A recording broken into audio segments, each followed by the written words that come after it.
ती मग पण सगळं एकटीने मी मला पण काहीतरी आहे की. तुलाच करावं लागल. तो नाही करायचं मग कुणा करायचं. आता हे बघ हे सगळं त्यांचं होतं. त्यांना आता आपल्या ताब्यात दिले. आता हे कुणा झालंय सगळं आपलं. मी लहान असताना त्यांना मला लहानाचं मोठं केलं. माझ्या हर गोष्टी त्यांना जपली. मला लहानाचं मोठं करून लग्न करून दिलं. त्यांच्या जबाबदाऱ्या संपल्या त्या आता. आता आपली जबाबदारी आहे की त्यांना सुखात 4 घास घालायची.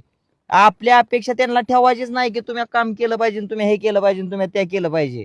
आता जे काय करायचं ते आपल्याला करायचंय. आपण लहान असताना आईबापानं आपल्याला मोठं करायला कष्ट घेतलं का नाही.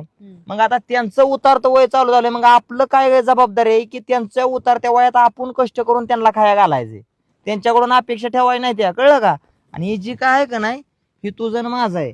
आज जर आपण तू आई बापाची चिडचिड करत बसली, सासू सासरे चिडचिड करत बसली, तर उद्या आपली पोरं मोठे झाली, सुना आल्या, तर त्या काय अपेक्षा ठेवणार आपल्याकडं. माझ्या सासूनं असं केलं, माझ्या सासू तशी करते. उद्या आपली पोरं बाळा आपल्याला असं करायला कमी करायला नाही, कळलं का. आणि सासू सासरा काम करणार ते म्हणून चालले घर सोडून जा. बरं कांटा आठवून लागाय जे काय ती तुझंच आहे का काय लोकाच आहे वय. तू असं आहे जवानीत केल्यावर म्हातारपणी तुझी लेकरं बाळ तुला अशी करायला कमी करायला नाही ती. बाळ वाढणी व चालली घर सोडून.